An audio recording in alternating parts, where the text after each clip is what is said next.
the target. With the Kaepernick 49ers. This is devastating for me. I love Merrill Hodge. This is devastating for me. Go ahead. That's why I'm going to try to be gentle with this. So you guys are talking about the 49ers as a whole. Let's say, I'll use an analogy of a car, okay? You guys keep trying to rotate the driver out of there to fix the car when it's the motor.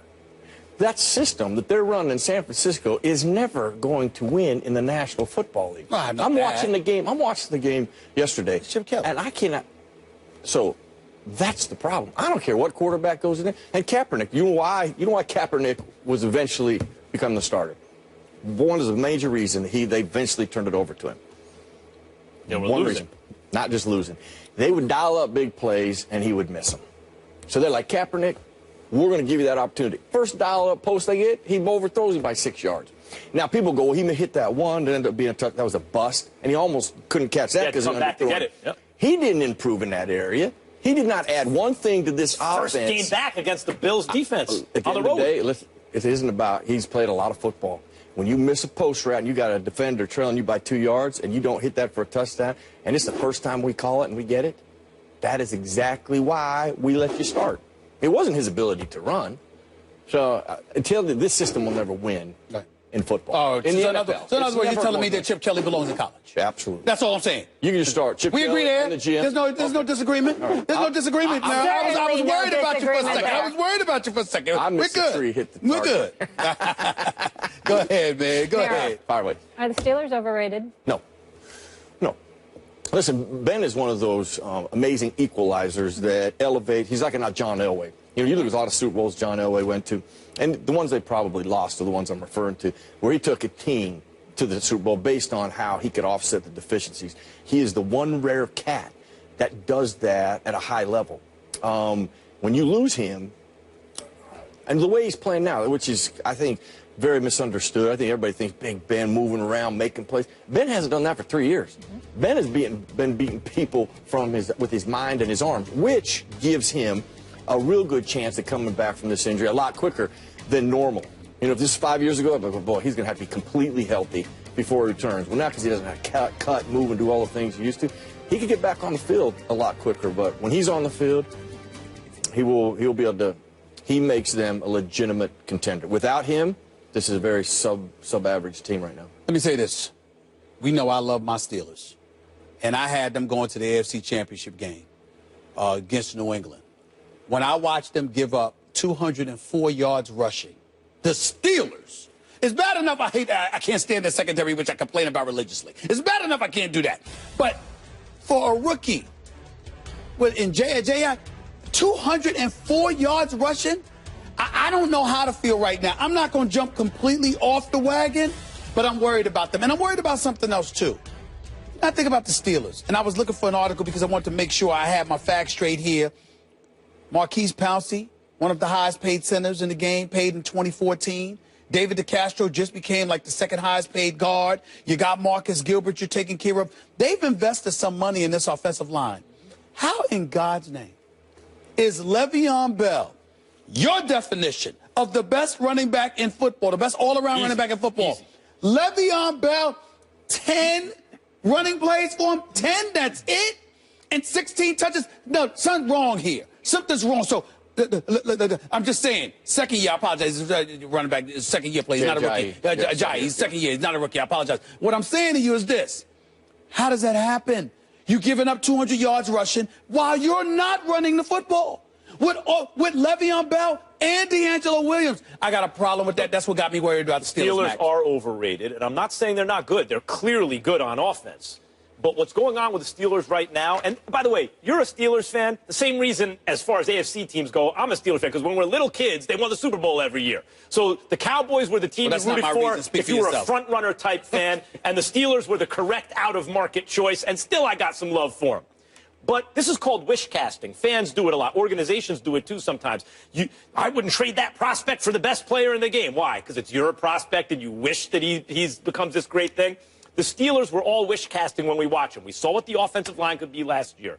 Oh my God, Le'Veon Bell. And you're talking about Antonio Brown with Martavis Bryant. Ben Roethlisberger, who's evolved from a great football player early in his career to a great quarterback later in his career. This could be the greatest offense we've ever seen. If only the defense could bend but not break, we can see something special. But that passed already. The offensive line's not quite what it used to be. The defense can't defend the pass. Forget about the run. They can't defend the pass. They're near the bottom of the league in all that. Martavis Bryant can't play this season. So we're wishing that they could put it all together because we just want to see it. It would just be amazing to see. But they haven't been able to do it, and as a result, I don't think you could put them ahead of, clearly, of the Patriots or of the defending Super Bowl champion Broncos. That makes them, at best, third in the AFC, but a lot of people, like Stephen A., pick them #1 to start the season. That's overrated. Well, I picked him #1, too, to represent the AFC. And, listen, I'm still saying when Seven's back, he offsets a lot of those deficiencies. To your point, listen, everybody can have a hiccup. When they went to Philadelphia, you watch that game, I'm telling you, we'll focus on the defense for a second. The defensive line got mauled. Their linebackers were standing in quicksand. You're like, man, what made the Steelers great, actually, when they had the great defense, is two things. Their ends were anchors. You couldn't move. Footers. You could not move them. And their linebackers, this was talked about. Lambert, every defensive Ham. quarter. No, I'm just talking, Recent. 5, 6, 8 years ago they won the Super Bowl. I mean, they were the most violent linebackers at the line of scrimmage, attacking it. Miami game, Jay Ajayi, last run of the game, defensive line slants, which is what you're doing when you're in desperate hope. You're trying to stop the run. You slant your line. You scrape your linebackers. The linebackers don't do it. They just stand there. Now, the only reason I point that out is because, okay, that is mental errors. So you can coach and correct and change mental errors and become a better football player, better team. If you're just getting absolutely mauled and you're just not as good, because you go to the Kansas City game, then the Jet game, they played like that. There was a relentless, violent attack. And then all of a sudden in Miami, they looked just like they did against Philadelphia. So what I'm getting at is, like, the things that they're making mistakes on are mental errors that can be changed. You can correct them. I'll use the Giants. When the Giants lost the Patriots on the last game of the year, and they went undefeated. Then they beat them in the Super Bowl. It was mental errors that the Giants lost that first game in that they changed in the Super Bowl, and a couple matchups that made the difference in that game. So I can see how things can evolve and change when Seven comes back. They are one of the best teams in football. But listen, I had them #2, not #1, because remember, you picked Seattle, and I had New England going to the Super Bowl against Carolina. Lord have mercy. Okay, so that's the deal. Steelers were #2. I thought the Steelers would meet them in the AFC Championship game. I still think there's a chance because I think their offense can be that high-powered. But this is the thing. When you have a suspect defense, whether it's in your linebacking core or your secondary, you offset that to some degree. How? Ball control, offensively, running the football. And the fact that they're getting away from that, which is pretty much their identity, because even though they can throw the football, and we know that Big Ben likes to put it up there and likes to go deep, when you got Le'Veon Bell and when a guy like D'Angelo Williams has proven how reliable he is and what he can bring to the table, because he really could be a starting running back in this league if he was playing most other places. When you look at it from that perspective, there is simply no excuse not to give the ball more to your running backs. No excuse for that. And not only that, it'll limit the chances Big Ben takes, because over the last couple of years, Merrill, when he takes chances, sometimes it's not working out for him. But Le'Veon Bell's value is not just running the ball. It's like you can line him up everywhere, that's why I said get it to them. outside. Get it to them. Get it to them. Got to get Le'Veon Bell the ball. No, if there's any doubt, that's how they'll have to lean in order to have a shot against the Patriots, without a doubt. Have to. Because there's going to be maybe no #7, but there will be a #12. And Tommy Brady. Merrill Hodge, thank you for breaking it down for us. By the way, that damn Landry Jones. Could you do something, Landry Jones? Please. I mean, when Stephen A. calls people up, they do step their game up. Listen, Landry Jones, could you do something? Watch. Oh, my God. Watch, you now got he's gonna Antonio ball. Brown, you got Coates, you got everything. You got Le'Veon, you got an offensive line, you got D'Angelo. I mean, it's you, Landry Jones. Could you step up and act like you got a job? Where was please. Coates? Had him in daily Pretty fantasy please. at any Oh, point. my Lord. I can't. Personal. Merrill, I Watch. can't take it. I'm He's just gonna saying. ball. He depresses me. We asked you He which really does. reaction from saying this Sunday group. did you have the biggest problem with Cam, Odell, or Sherman? Those results after the break. Stay here. Very well done. No applause. No. They got to earn their stripes. By the way, What? we gotta I need to see some of the ladies out there in these videos. Yes. Remember, we're gonna have a male and a female winner. So I need to see some ladies up in there as well. We know we've got viewers. All right. We want to see from them. I'm with you. Listen. Thank you for calling that out. Meanwhile, Richard Sherman's outburst on the sideline, Odell Beckham's penalty for taking his helmet off, and Cam Newton's Super Bowl-esque press conference. We asked you guys to vote on Twitter. Which one did you have the biggest problem with? And the results are in. Cam, 41%, Sherm, 34%, OBJ, 25%. Do you agree, Stephen A? Of course I don't. I mean, they're obviously agreeing with Max, and, you know, our viewers are, some of our viewers are entitled to be ignorant from time to time, and this is one of those situations. They're wrong. I mean, the fact of the matter is that I don't really have much of a problem with what happened with Cam yesterday. Not yesterday. I just don't. Well, they're wrong, but not because of that. I did have a problem with what Cam did and what Odell did, because he actually cost field. It's a stupid rule in the NFL that a celebration or whatever can cost you field position. It's a really stupid rule. Nevertheless, it is one. Everyone knows it, and Odell broke it and could have cost his team. Sherman outburst ahead of Odell's. Sherman is upset because of miscommunication and trying to get things together. Odell takes off his helmet and gets the team penalized in a close game that they could have lost. I think Odell's was worse than Sherman. I just look at Cam, and I think that Cam is bringing attention to the Carolina Panthers and their ineptitude in the offseason. They were feeling themselves with the reigning NFC champions. We can afford to be a bit laissez-faire and a bit arrogant in that regard, and I think that Cam Newton is frustrated having to eat up all the attention that comes his way with the territory. Because of it. Well, he's the face of the franchise. He was very nearly and may still be the face of the entire league, the face of the NFL.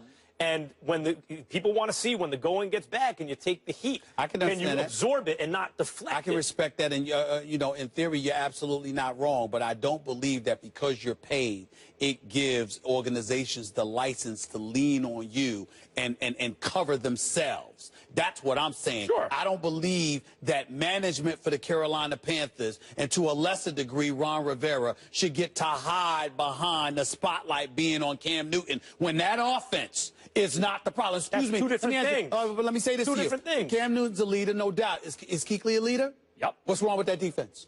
Because it ain't the offense that's the problem with the team. But Thomas Davis, I love Thomas Davis. He's big time. And him and Kuechly are playing, by the way. But shouldn't they be made to answer for their defense? Everyone knows the quarterback is the biggest star in the team. They're the one who's going to have to talk. They're the one who's going to have to say how great everyone else is when it's good and how bad they are when it's bad, whether it's true or not. This is the way it's always been done, and it seems to work for the great ones. And if Cam wants to do it another way, fine. But then you got to do it while you're winning.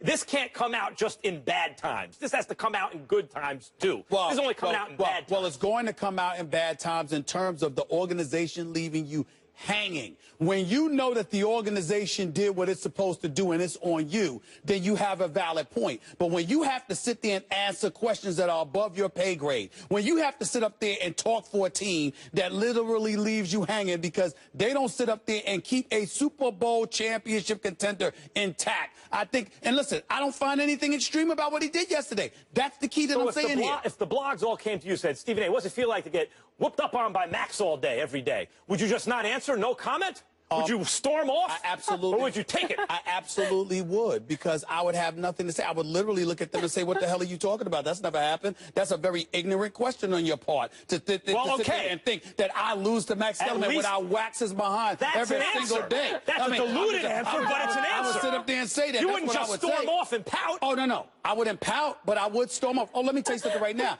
Ask people who run into me. They come up to me at the game. You got to come up to me with the right tone. You better not be disrespectful. And depending on your question, if it's a stupid question, I have walked by people. That's a highly intelligent question. I have walked by people and have completely ignored them. Ask them. Ask them. That's why people are very reluctant to approach me, because they know I might ignore you or I might cuss you out. Pick your choice. Pick your choice. I don't care.